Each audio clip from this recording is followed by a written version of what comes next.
And she's one of the best mares to have raced in this country in recent years. She's been an absolute star, the best of the best.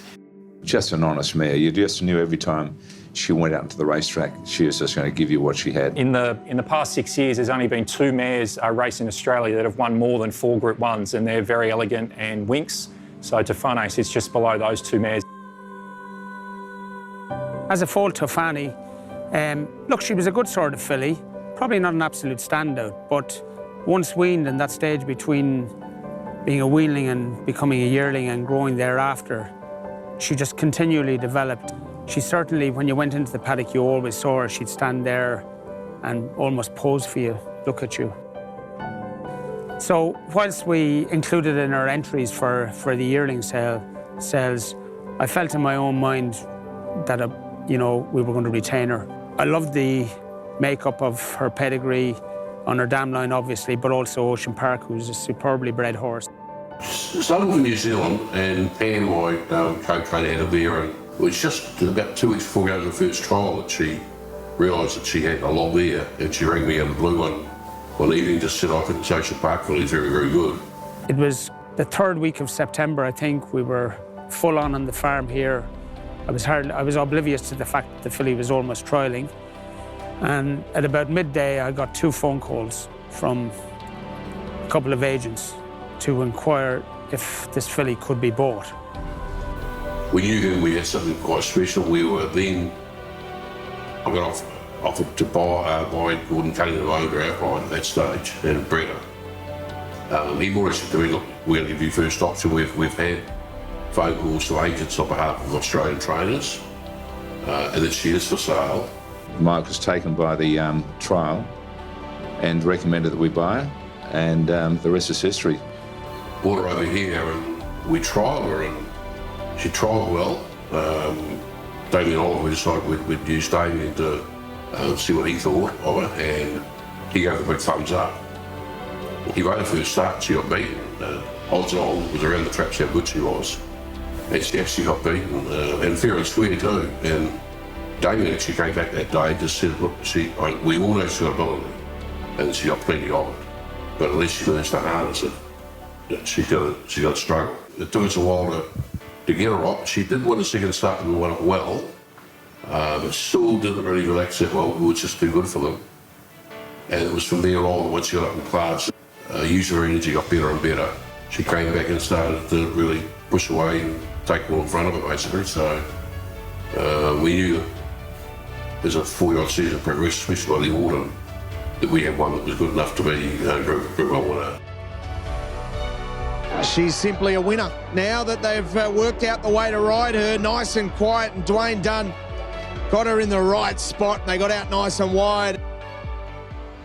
The 2020 All-Age Stakes, it's one that really sits in my mind, having been involved in racing for such a long time.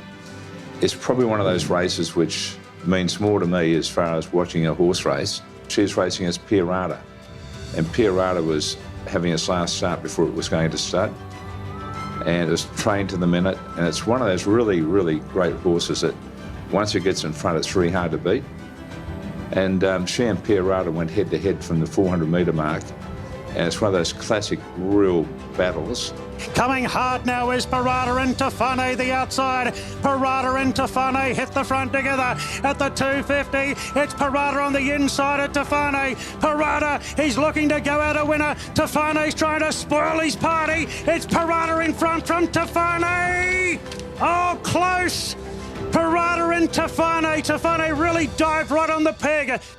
There's no doubt that was one of the toughest gamest runs I've seen from Tofane, if not many horses, where that day she told me she was not only a star, but also just one tough competitor. And it still gives me goosies, you know, watching the race. Unbeknownst to a lot of people, and it's only through Mike Moroney's, you know, hands-on sort of training that he detected something was wrong with her. Our vet, Emma Wood, was in the box next door, treating another horse. The first day we just hopped back on the back, and she said that the smell of the oil, and it smelled funny to her, so we rushed her off to where we have put on a drip there, and She was up there for a good week and she wasn't well, but the fact he got on top of it early gave us every chance of getting on top of it and beating the problem. So we had this in the back of our mind that we had to have a pre-entered for the Magic Millions to get into the sale. So we knew that we had to make sure we had that as a fallback, because in the event that she didn't come back as a racehorse, then at least we had the option.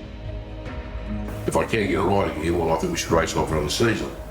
So that was what the deal was, basically, and we had to rush it to get it to the tail end of the carnival. And she was given a lot of weight. It was going to be a Australian weight carrying record for a mare in a group race. I think it was 61 and a half or something like that, so it was a lot of weight for a mare. She was a good thing beaten. She came about 6-7 wide, did it home from second last and flashed on. But she did tell us that day that, hey, I'm back and I want to be a racehorse. So we took her out of the sale and she's won 3 Group 1 since. In and out deeper, Vega 1, Emerald Kingdom, Tofane's on the outside, Tofane, Vega 1, Tofane, Vega 1 from Sapinen, Tofane, Vega 1, flashing late Mr. Quickie, but Tofane's won the straight right from Vega 1. As well, further back to Mizzy and Sapina, but Tofane out wide the straight rate winners, Red's the lead. Sweet Deal tries late as none. Tofane in front from Sweet Deal. Tofane does it again. Tofane's won from Sweet Deal and none, followed by Madam Ruyan. Tofane with 100 metres to go. Lighthouse giving chase, but Tofane has controlled it and will win the Ore. Tofane a big winner. Second Lighthouse from Cascadians. And you don't usually get a chance to say it in a Group 1, but at the 200 metres she was low flying and it was virtually over from that point on.